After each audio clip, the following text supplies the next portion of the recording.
हम आज पढ़ेंगे द्वितीय विश्व युद्ध के बारे में। ठीक है, द्वितीय विश्व युद्ध कब लड़ा गया था? तो 1939 से 1945 के बीच में लड़ा गया था। कब? 1939 से लेकर 1945 के बीच में द्वितीय विश्व युद्ध लड़ा गया था। ठीक है, द्वितीय विश्व युद्ध के बाद यानी नहीं, प्रथम विश्व युद्ध के बाद कौन सी शांति सम्मेलन हुआ था? तो प्रथम विश्व युद्ध के बाद पेरिस का शांति सम्मेलन हुआ था। किसका शांति सम्मेलन हुआ था? पेरिस का शांति सम्मेलन हुआ था। कब हुआ था? 1919 में। जब पेरिस की शांति सम्मेलन हुआ था 1919 में, तो उस समय वर्साई के संधि के विषय में मार्शल फौज ने क्या कहा था? यह क्या था? यह फ्रांस का रहने वाला था। मार्शल फौज ने क्या भविष्यवाणी की थी? तो मार्शल फौज ने भविष्यवाणी की थी कि यह शांति कितने समय तक रहेगी? तो यह शांति केवल 20 साल तक रहेगी। यह बात किसने कही थी? तो मार्शल फौज ने कही थी। और मार्शल का यह वक्तव्य जो था वो सच साबित हुआ, क्योंकि 20 साल बाद ही क्या हो गया था? 20 साल बाद सेकेंड वर्ल्ड वॉर शुरू हो गया था। आइंस्टीन क्या कहा था? आइंस्टीन ने कहा था कि तृतीय विश्व युद्ध के विषय में मुझे तो पता नहीं है। कौन कहता है कि तृतीय विश्व युद्ध के विषय में मुझे पता नहीं है, लेकिन चौथा विश्व युद्ध जो है वह पत्थरों के औजारों से लड़ा जाएगा? यह बात किसने कहा था? तो आइंस्टीन ने कहा था कि तृतीय विश्व युद्ध का मुझे तो पता नहीं है, लेकिन चौथा विश्व युद्ध जो होगा वो पत्थरों के औजारों से लड़ा जाएगा। 20 वर्ष बाद सेकेंड वर्ल्ड वॉर की शुरुआत कब होती है? तो 1939 में शुरुआत होती है। अब बात करेंगे द्वितीय विश्व युद्ध के कारण। द्वितीय विश्व युद्ध के कारण क्या थे? तो द्वितीय विश्व युद्ध के कारण था उग्र राष्ट्रवाद। क्या था? उग्र राष्ट्रवाद था। पहला विश्व युद्ध का द्वितीय विश्व युद्ध होने के कारण क्या थे? द्वितीय विश्व युद्ध होने के कारण कई कारण थे। पहला कारण था उग्र राष्ट्रवाद का। दूसरा कारण था राष्ट्रसंघ द्वारा अल्पसंख्यक के हितों की रक्षा में लापरवाही करना। यह भी दूसरा कारण था द्वितीय विश्व युद्ध होने का। तीसरा कारण क्या था? तो विश्वव्यापी आर्थिक मंदी विश्व युद्ध होने के कारण है। और चौथा कारण है कि प्रथम विश्व युद्ध के बाद विश्व की 2 सैनिक खेमों में विभाजित हो जाना द्वितीय विश्व युद्ध का कारण बनता है। पाँचवां कारण क्या है द्वितीय विश्व युद्ध होने का? तो निःसशक्तिकरण की असफलता। विश्व युद्ध का छठा कारण क्या है? तो तुष्टीकरण की नीति जो कहलाती है, तुष्टीकरण की नीति, वह विश्व युद्ध का कारण बनी, सेकेंड वर्ल्ड वॉर का कारण बनी। अब हम देखते हैं कि उग्र राष्ट्रवाद ने किस तरह से द्वितीय विश्व युद्ध होने के लिए अपनी स्थिति या मौजूदगी दर्ज कराई। तो उग्र राष्ट्रवाद किसको माना जाता था? कि उग्र राष्ट्रवाद बढ़ावा देने के विचारों का संपोषक किस देश को माना जाता है? कि कौन सा देश था जो उग्र राष्ट्रवाद को बढ़ावा दे रहा था? तो वह था जर्मनी, इटली और जापान। 3 देश थे जो उग्र राष्ट्रवाद को बढ़ावा दे रहे थे। वो कौन थे? जर्मनी था, इटली था और जापान था।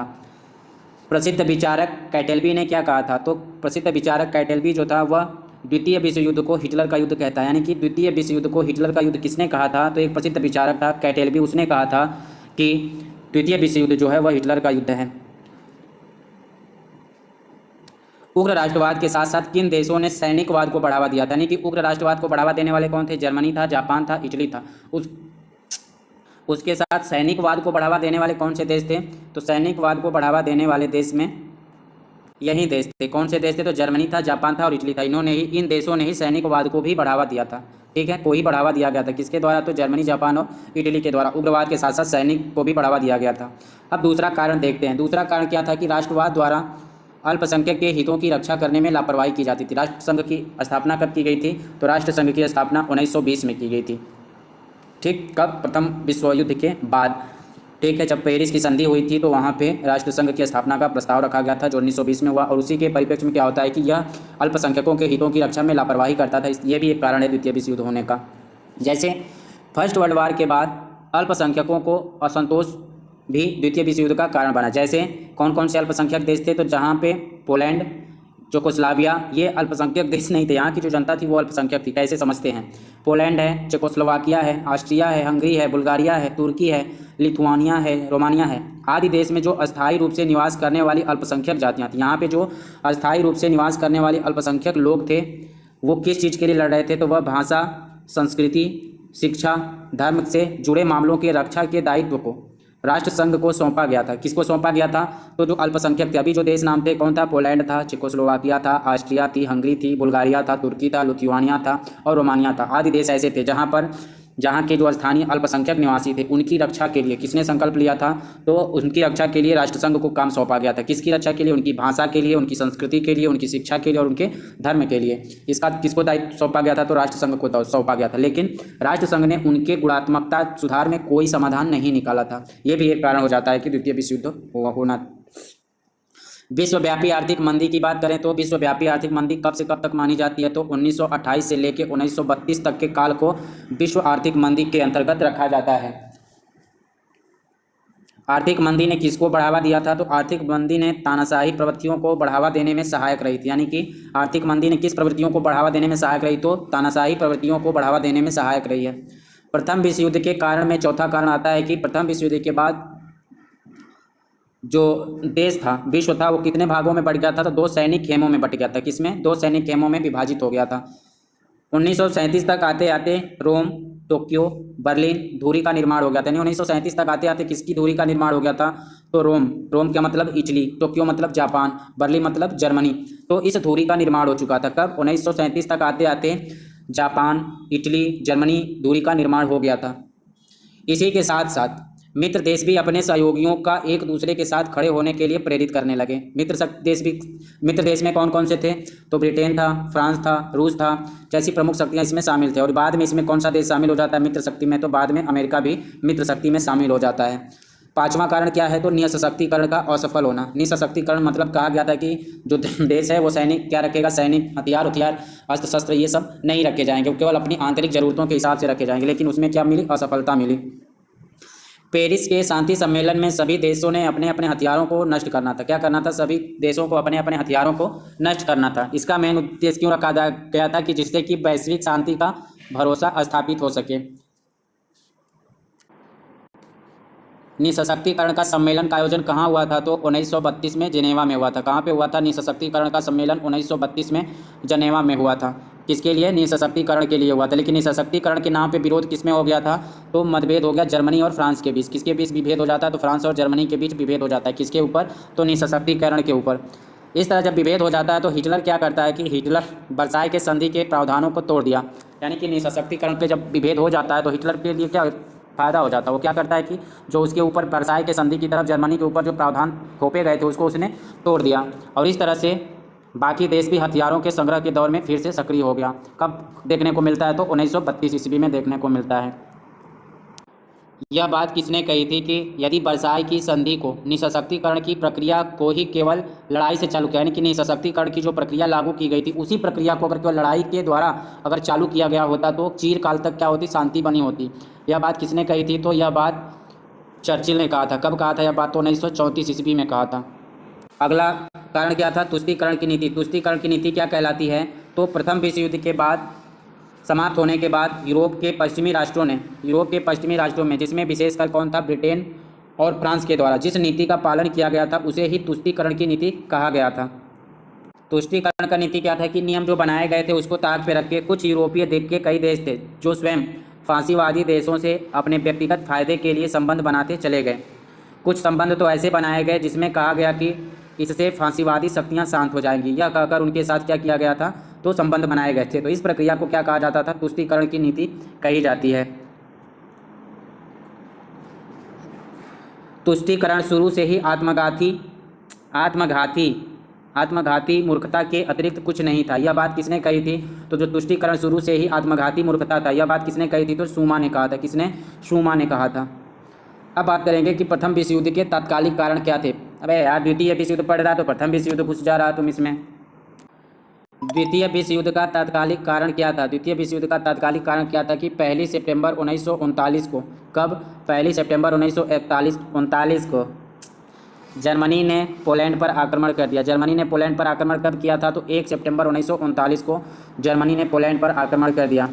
जर्मनी को पोलैंड से अपनी सेना को हटाने के लिए इंग्लैंड व फ्रांस ने चेतावनी दी। किसने चेतावनी दी थी? तो इंग्लैंड और फ्रांस ने चेतावनी दी कि जर्मनी पोलैंड से अपनी सेना हटा ले। और आक्रमण कब किया था? तो 1 सितंबर 1939 को। और उसको कितने समय का अल्टीमेट दिया गया था? तो 48 घंटे का अल्टीमेट दिया गया था। इसलिए 3 सितंबर 1939 को अल्टीमेट की अवधि समाप्त होते ही इंग्लैंड ने जर्मनी पर आक्रमण कर दिया। इसके कुछ समय बाद ही फ्रांस भी शामिल हो गया। इसके बाद इटली, जापान, रूस भी शामिल हो गए और युद्ध शुरू हो गया। यानी सेकेंड वर्ल्ड वॉर की तात्कालिक कारण क्या था? तो जब जर्मनी ने पोलैंड पर आक्रमण कर दिया। कब? 1 सितंबर 1939 को। लेकिन वास्तविक रूप से इसमें कौन कौन से देश शामिल होते हैं? तो 3 सितंबर को कौन शामिल होता है? तो इंग्लैंड। उसके तुरंत बाद ही फ्रांस भी युद्ध में शामिल हो जाता है। फ्रांस के बाद कौन कौन शामिल होते हैं? तो इटली, जापान और रूस भी शामिल हो जाते हैं। द्वितीय विश्व युद्ध से संबंधित महत्वपूर्ण संघर्ष।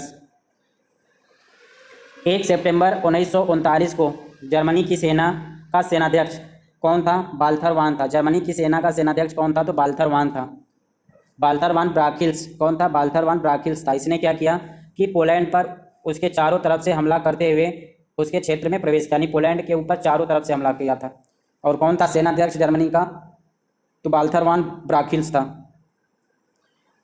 इस हमले को किस प्रणाली की संज्ञा दी जाती है? तो इस हमले को त्वरित युद्ध प्रणाली की संज्ञा दी जाती है। यानी कि किस युद्ध को त्वरित युद्ध प्रणाली की संज्ञा दी जाती है? तो जब जर्मनी ने पोलैंड पर चारों तरफ से घेर कर आक्रमण किया और पोलैंड में प्रवेश किया तो उस युद्ध को त्वरित युद्ध की संज्ञा दी गई। और यह युद्ध कब हुआ था? तो 1 सितंबर 1939 को हुआ था।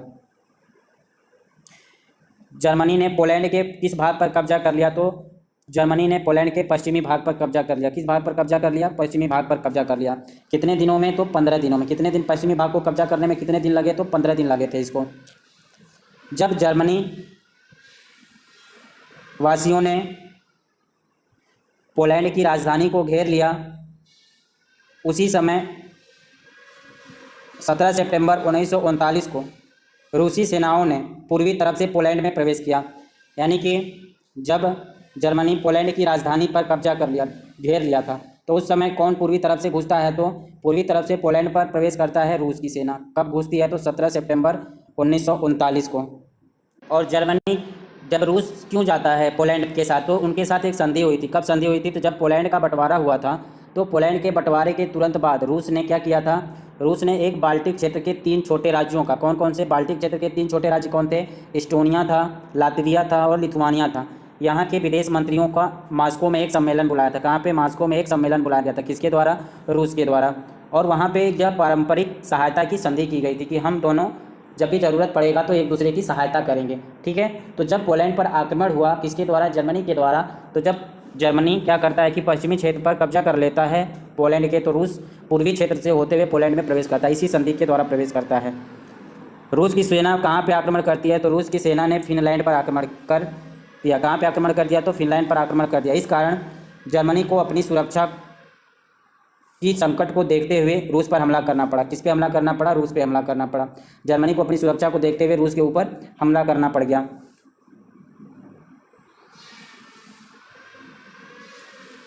1940 ईस्वी में रूसी सेना ने मेन रहित रक्षा पंक्ति को क्या कर दिया? तोड़ दिया। ठीक है। जब जर्मनी रूस के ऊपर आक्रमण कर देता तो रूस की सेना 1940 में जो मेन रहित रक्षा पंक्ति थी उसको तोड़ दिया। ब्रिटिश का प्रधानमंत्री उस समय कौन था? तो द्वितीय विश्व युद्ध के समय ब्रिटिश का प्रधानमंत्री चैम्बरलिन था। कौन था? चैम्बरलिन था। ने 1939 से 40 तक के काल को क्या कहा है? तो ट्वाइलाइट और लाइट वार कहा। क्या कहा है? ट्वाइलाइट वार कहा है। हवाई लाइट वार कहा है। क्या कहा है? तो हवाई लाइट वार कहा है। यानी 1939 से 1940 के काल को हवाई लाइट वार किसने कहा है? तो ब्रिटेन का प्रधानमंत्री चैम्बरलिन था। उसने कहा था कि 1939 से 1940 तक का काल जो था वो हवाई लाइट वार था। हवाई लाइट वार्स के ही नाम से किसने अपनी पुस्तक में संबोधित किया है? तो वेस्टन चर्चिल ने। किसने? वेस्टन चर्चिल ने हवाई लाइट वार के नाम से ही अपनी पुस्तक सेकेंड वर्ल्ड वार में 1939-40 तक के काल को भाग जाए आगे। जर्मनी में 1939 से 40 के बीच के युद्ध को किस नाम से संबोधित किया गया? तो जर्मनी में जो 1939 से 40 के बीच युद्ध हुआ था उस युद्ध को बैठा युद्ध के नाम से जाना गया था। किस युद्ध के नाम से जाना गया? तो बैठा युद्ध के नाम से जाना गया। संयुक्त सेना का गठन किसकी तरफ से किया गया? तो संयुक्त सेना का गठन मित्र राष्ट्रों की तरफ से किया गया था। किसकी तरफ से? तो मित्र राष्ट्रों की तरफ से किया गया था। और इस संयुक्त सेना का नेतृत्व किसे दिया गया? तो मित्र सेना का नेतृत्व जनरल गेमलिन के हाथों में दिया गया था। किसके हाथों में? जनरल गेमलिन के हाथों में। मार्च 1940 में कहाँ का प्रधानमंत्री ने इस्तीफा दे दिया? तो 1940 में ब्रिटेन के प्रधानमंत्री नेविल चैम्बरलिन ने इस्तीफा दे दिया। क्यों? नॉर्वे पर जर्मन का आक्रमण रोकने में ब्रिटिश सरकार की विफलता के कारण, नॉर्वे पर जर्मन आक्रमण की रोकने के कारण में विफल होने के कारण नेविल चैम्बरलिन ने इस्तीफा दे दिया। उनकी जगह कौन प्रधानमंत्री बनता है? तो विंस्टन चर्चिल प्रधानमंत्री बनता है। 1939-40 के बीच मित्र देशों की संयुक्त सेना किस मोर्चे पर संघर्ष को तैयार थी? तो पश्चिमी मोर्चे पर संघर्ष को तैयार थी, लेकिन इस पर कोई गंभीर सक्रियता नहीं दिख रही थी। पश्चिम मोर्चे पर जब सक्रियता कम दिखी तो जर्मनी और मित्र राष्ट्रों के बीच समुद्री संघर्ष प्रारंभ हो गए। कौन से संघर्ष प्रारंभ हो गए? तो समुद्री संघर्ष प्रारंभ हो गए। इसलिए जर्मनी द्वारा ब्रिटिश जहाज़ों को डुबो दिए गए। जर्मनी ने करेजस और रॉयल ओक जैसी जंगी जहाज़ों को डुबो दिया। जर्मनी ने ब्रिटिश की किस जहाज़ को डुबोया था? तो करेजस और रॉयल ओक जैसी जंगी जहाज को डुबोया था। जर्मनी द्वारा किस पर हमला किया गया? तो डेनमार्क और नॉर्वे पर हमला किया गया। जर्मनी की सेना डेनमार्क की राजधानी कोपेनहेगन में प्रवेश कर गई। नॉर्वे का शासक कौन था? तो नॉर्वे का शासक हाकून था और उसके अधिकारियों ने कहाँ शरण ली? तो नॉर्वे का शासक हाकून और उसके अधिकारियों ने लंदन में शरण ली थी 10 मई 1940 को। 10 मई 1940 को जर्मनी ने किसके ऊपर आक्रमण किया? तो 10 मई 1940 को जर्मनी ने हॉलैंड एवं बेल्जियम पर हमला किया था। इसी समय कब, जब नॉर्वे पे आक्रमण हुआ था, तब ब्रिटेन का प्रधानमंत्री चैम्बरलिन त्यागपत्र देता है और विंस्टन चर्चिल ब्रिटेन का प्रधानमंत्री बनता है। यह बात पहले हो चुकी है। हॉलैंड की सरकार ने द्वितीय विश्व युद्ध के शुरू होने पर तटस्थ रहने की घोषणा कब की थी? तो हॉलैंड की सरकार ने 1 सितंबर 1939 को ही घोषणा कर दी थी कि हम द्वितीय विश्व युद्ध में शामिल नहीं होंगे। बेल्जियम ने तटस्थ होने की घोषणा कब कर दी थी? तो बेल्जियम ने तटस्थ होने की घोषणा 3 सितंबर 1939 को कर दिया था। लेकिन इन हॉलैंड और बेल्जियम पर आक्रमण की घोषणा कब हो गई? तो 9 अक्टूबर 1939 को इनके ऊपर आक्रमण की घोषणा हो गई। 5 दिन बाद इन दोनों देशों ने आत्मसमर्पण कर दिया। किसने? हॉलैंड और बेल्जियम ने 5 दिनों के बाद ही अपने देश को आत्मसमर्पण कर दिया। फ्रांस का पतन। जर्मनी के भय से फ्रांस ने जो मेजिगो लाइन बनाई थी, जर्मनी के भय से फ्रांस ने जो मेजिगो लाइन बनाई थी वह कमज़ोर साबित हुई। डंका और कैले पर जब जर्मनी ने कब्जा कर लिया तो इसे हिटलर का पश्चिमी मोर्चा का विजय कहा गया। यानी हिटलर का पश्चिमी मोर्चा का विजय कब कहा गया? तो जब जर्मनी ने डंका और कैले पर कब्जा कर लिया था तब। हिटलर ने 24 दिनों में कौन कौन से स्थान को जीता? तो हिटलर ने 24 दिनों में हॉलैंड, बेल्जियम, लग्जमबर्ग आदि को जीत लिया था। हिटलर ने उत्तरी क्षेत्र पर नियंत्रण स्थापित कर लिया। इस तरह 10 जून 1940 को पेरिस छोड़कर दूर चले गए। कहाँ चले गए? तो पेरिस छोड़कर दूर चले गए। कब? 10 जून 1940 को। द्वितीय विश्व युद्ध में इटली का प्रवेश। द्वितीय विश्व युद्ध में इटली का प्रवेश कब होता है? तो द्वितीय विश्व युद्ध में इटली का प्रवेश 10 जून 1940 को हुआ था। इटली ने किसके विरुद्ध युद्ध की घोषणा की? तो इटली ने फ्रांस के विरुद्ध घोषणा कर दी थी। किस दिन? 10 जून 1940 को। फ्रांस ने युद्ध विराम कब स्वीकार किया था? तो फ्रांस ने युद्ध विराम 21 जून 1940 को स्वीकार किया था। कब? 21 जून 1940 को स्वीकार किया था। और यह कहाँ पे स्वीकार किया था? तो काम्पिन नामक स्थान पर स्वीकार किया था, उसी रेल के डिब्बे में। कौन से रेल के डिब्बे में? जिसमें 1918 में जर्मनी ने युद्ध विराम स्वीकार किया था। उसी डिब्बे में फ्रांस और जर्मनी बैठ के हिटलर ने फ्रांस के साथ भेंट किया और उसको युद्ध विराम करने पर मजबूर किया। तो कब युद्ध विराम हुआ था? तो 21 जून 1944 को। कौन से स्थान पर? काम्पिन नामक स्थान पर। और किसमें इनका युद्ध विराम स्वीकार किया गया? तो रेल के डिब्बे में। कब? जब 1918 में जर्मनी ने युद्ध विराम स्वीकार किया था। फ्रांस के कुछ हिस्से पर जर्मनी का नियंत्रण हो गया, जबकि कुछ हिस्से पर जर्मनी समर्थित का नियंत्रण माना गया।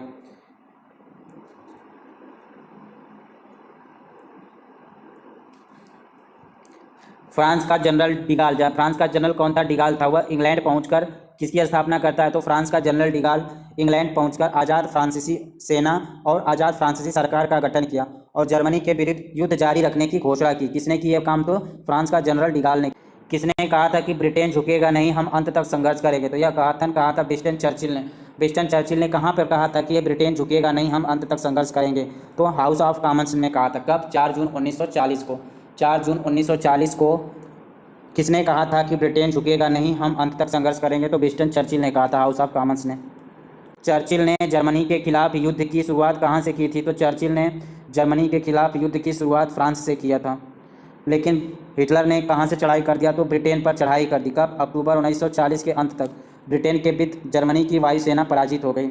यानी कि अक्टूबर 1940 के अंत तक जो ब्रिटेन के विरुद्ध जर्मनी की वायुसेना थी वह पराजित हो गई। ब्रिटेन के युद्ध में जर्मनी की असफलता के क्या कारण थे? तो कई कारण थे ब्रिटेन के युद्ध में जर्मनी की सफलता के कारण। क्या थे? 1948 में।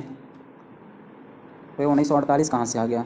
यहाँ पे 1938 नहीं होगा, यहाँ सुधार करेंगे। यहाँ पे क्या होगा? 1938 होगा, 1948 नहीं होगा। क्या होगा? 1948। अरे यार, 1938 में अमेरिकी राष्ट्रपति कौन था? रूजवेल्ट था। अमेरिका का राष्ट्रपति रूजवेल्ट 1938 में अपने सदन के समक्ष लीज पर, किस पर? लीज पर ब्रिटेन को कई प्रकार की सहायता दिया था। ये भी गलत होगा, यहाँ पे 38 होगा। क्या होगा? 38 होगा। 14 अगस्त 1938 को चर्चिल और रूजवेल्ट का आपस में भेंट हुआ था। 14 अगस्त 1940 को चर्चिल और रूजवेल्ट का आपस में भेंट हुआ था। और ये भेंट कहाँ पे हुआ था? तो अटलांटिक महासागर में। कहाँ पे हुआ था? अटलांटिक महासागर में न्यूफाउंडलैंड के पास हुआ था। ये दोनों राष्ट्राध्यक्ष कहाँ पे मिले थे? तो जंगी जहाज़ से पहुँचे थे। कहाँ से पहुँचे थे? जंगी जहाज़ से यहीं पर पहुँचे थे और यहीं पे इन्होंने घोषणा पत्र तैयार किया। और यह घोषणा पत्र किस नाम से जाना जाता है? तो अटलांटिक चार्टर कहा गया था। जिसमें किस बात पर बल दिया गया? तो इसमें दिया गया कि हिटलर के झूठे प्रचार को रोका जाए। ठीक। दूसरा, 7 दिसंबर 1941 को बिना किसी चेतावनी के 7 दिसंबर 1941 को बिना किसी चेतावनी के पर्ल हार्बर पर जापान ने हमला कर दिया। यानी कि जापान ने पर्ल हार्बर पर हमला कब किया था? तो जापान ने पर्ल हार्बर पर 7 दिसंबर 1941 को हमला कर दिया था। जहाँ पे किसकी पनडुब्बियाँ और नौसेना थी? तो वहाँ पे अमेरिका के अनेक पनडुब्बियाँ और नौसेना जहाज रुके हुए थे। तो 8 दिसंबर को, यानी 7 दिसंबर को जापान हमला करता है पर्ल हार्बर पर। तो 8 दिसंबर 1941 को अमेरिका ने अपने संसद में जापान के खिलाफ युद्ध की घोषणा कर दी। कब युद्ध की घोषणा करता है? तो 8 दिसंबर 1941 को। जर्मनी व इटली ने अमेरिका के विरुद्ध युद्ध की घोषणा कब की थी? तो जर्मनी और इटली ने अमेरिका के विरुद्ध 11 दिसंबर 1941 को युद्ध की घोषणा कर दी। यानी कि 7 दिसंबर को 1941 को जापान अमेरिका के पर्ल हार्बर पे आक्रमण करता है। तो 8 दिसंबर को जापान पर अमेरिका आक्रमण करने का घोषणा करता है। और जर्मनी और इटली जो है वह अमेरिका पर युद्ध की घोषणा कब करते हैं? तो 11 दिसंबर 1941 को करते हैं। इसी के कारण द्वितीय विश्व युद्ध विश्वव्यापी धारण कर लिया था। यानी कि द्वितीय विश्व युद्ध विश्वव्यापी धारण कब करता है? तो विश्वव्यापी धारण करता है 11 दिसंबर 1941 को। यानी कि द्वितीय विश्व युद्ध का कब शुरुआत मानी जाती है कि पूरा विश्व शामिल हो गया था? तो 11 दिसंबर 1941 को। ब्रिटेन और अमेरिका ने कब मिलकर संयुक्त मार्च अभियान चलाया था? तो ब्रिटेन और अमेरिका ने संयुक्त टार्च अभियान चलाया था। कब? 8 से 10 नवंबर 1942 को। संयुक्त टार्च अभियान किसने चलाया था? तो संयुक्त टार्च अभियान ब्रिटेन और अमेरिका ने चलाया था मिलकर। कब चलाया था? तो 8 से 10 नवंबर 1942 को चलाया था। इटली का शासक विक्टर इमैनुअल ने मुसोलिनी को प्रधानमंत्री के पद से कब हटा दिया? तो इटली का शासक विक्टर इमैनुअल जो था वह मुसोलिनी के प्रधान के पद से 25 जुलाई 1943 को हटा दिया। कब? 25 जुलाई 1943 को हटा दिया और मुसोलिनी को गिरफ्तार करने की आज्ञा दे दी। उसके स्थान पर किसे प्रधानमंत्री बनाया गया? तो मुसोलिनी के स्थान पर मार्शल पीटरो कोदोग्लियो को प्रधानमंत्री घोषित किया गया। किसको? मार्शल पीटरो कोदोग्लियो को प्रधानमंत्री घोषित किया गया था। इस तरह से इटली ने मित्र राष्ट्रों के सम्मुख कब समर्पण किया था? तो इटली ने मित्र राष्ट्रों के सम्मुख 8 सितंबर 1943 को। यानी कि इटली ने आत्मसमर्पण कब किया? तो 8 सितंबर 1943 को आत्मसमर्पण कर दिया। किसके सम्मुख? तो मित्र राष्ट्रों के सम्मुख आत्मसमर्पण कर दिया। मित्र राष्ट्रों की सेना ने जर्मनी के विरुद्ध अंतिम आक्रमण कब शुरू किए थे? तो जर्मनी के विरुद्ध मित्र सेना ने अंतिम आक्रमण फरवरी 1945 में शुरू किए थे। हिटलर ने आत्महत्या कब करी थी? तो हिटलर ने आत्महत्या करी थी 30 अप्रैल 1945 को। हिटलर ने कब आत्महत्या की? तो 30 अप्रैल 1945 को हिटलर ने आत्महत्या कर दी। हिटलर की प्रेमिका कौन थी? तो हिटलर की प्रेमिका ईवा बोन थी। कौन थी? ईवा बोन। इसने भी आत्महत्या कर ली। ठीक है, इसने भी आत्महत्या कर ली। जर्मनी ने आत्मसमर्पण कब किया? तो जर्मनी ने 7 मई 1945 को रिम्स में आत्मसमर्पण कर लिया। कहाँ पे? रिम्स में आत्मसमर्पण कर लिया। कब? 7 मई 1945 को। तो इस तरह से धुरी राष्ट्र का क्या हो गया? अंत हो गया और मित्र राष्ट्रों की पूर्ण विजय प्राप्त हुई। अमेरिकी वायुयान ने हिरोशिमा पर पहला अणु बम कब गिराया था? तो अमेरिकी वायुयान ने 6 अगस्त 1945 को हिरोशिमा पर बम गिराया था। कौन सा बम गिराया था? अणु बम गिराया था। वो अमेरिकी की कौन सी वायुसेना थी? तो अमेरिकी की वायुसेना थी B-29। कौन सी थी? तो अमेरिकी वायुसेना B-29 थी। अणु बम को क्या नाम दिया गया था? तो अणु बम को लिटिल बॉय नाम दिया गया था। यानी कि जो हिरोशिमा पर बम गिराया गया था उसको क्या नाम दिया गया था? तो लिटिल बॉय नाम दिया गया था। रूस ने जापान के विरुद्ध कब आक्रमण की घोषणा की? तो रूस ने जापान के विरुद्ध 8 अगस्त को युद्ध की घोषणा कर दी। और उसकी सेनाएं कहाँ तक पहुँच गई? तो रूस की सेनाएं मंचूरिया में पहुँच गई। कहाँ पहुँच गई? मंचूरिया में पहुँच गई। इसी दौरान अमेरिका ने नागासाकी में परमाणु बम कब गिराया था? तो अमेरिका ने नागासाकी में परमाणु बम 9 अगस्त 1945 को गिराया था। इस परमाणु बम को क्या नाम दिया गया था? तो फैटमैन नाम दिया गया था। फैटमैन। बम फट गया कहाँ पे? नागासाकी में बम फट गया। तो बम जो परमाणु बम गिरा था उसका क्या नाम था? फैटमैन था। तो बम फट गया नागासाकी में। और लिटिल बॉय अणु बम कहाँ गिराया गया था? तो उसको हिरोशिमा में गिराया गया था। कब? 6 अगस्त 1945 को। जापान ने आत्मसमर्पण कब किया था? तो जापान ने आत्मसमर्पण 10 अगस्त 1945 को पोट्सडाम की घोषणा के साथ आत्मसमर्पण किया था। कब? पोट्सडाम की घोषणा के साथ जापान ने 10 अगस्त 1945 को आत्मसमर्पण की घोषणा कर देता है। और इस तरह से द्वितीय विश्व युद्ध कब बंद होता है? तो द्वितीय विश्व युद्ध 14 अगस्त 1945 को बंद होता है। कब? 14 अगस्त 1945 को द्वितीय विश्व युद्ध की समाप्ति मानी जाती है। द्वितीय युद्ध पूर्ण रूप से इसमें विश्व में कौन शामिल होता है?